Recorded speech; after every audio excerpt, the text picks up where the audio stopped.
What brought me to breathworks and the IFS practice? Sometimes I think it was divine that I found this group.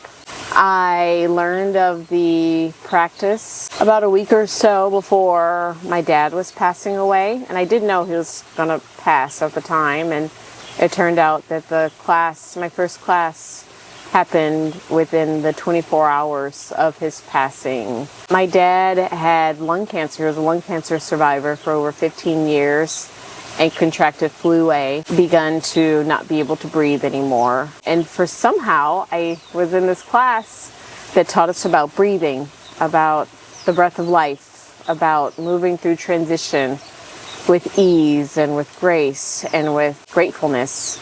In that class, right before I went to see my dad, who was dying of his last breaths, I not only learned the importance of breath to life, but also learned forgiveness, some deep forgiveness that I had been holding on to, unforgiveness that I had been holding on to. And then I saw my dad, and I breathed with him, and we breathed together in his final breaths. This class has taught me to live with all the fullness that I can, live with all the breath that I have in my body to keep my joy.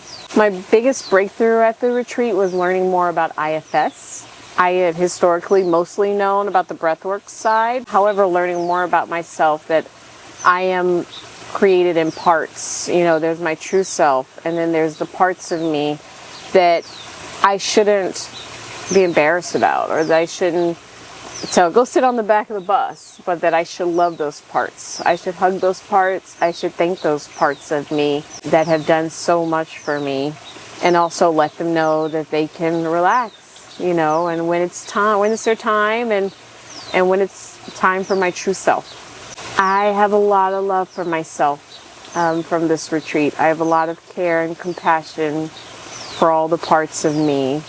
And also I see, the compassionate, the curious self that I am when I'm not letting all my parts, my firefighter, my manager, my exile parts run around, and just knowing that there is a true, calm, compassionate, and curious self within me.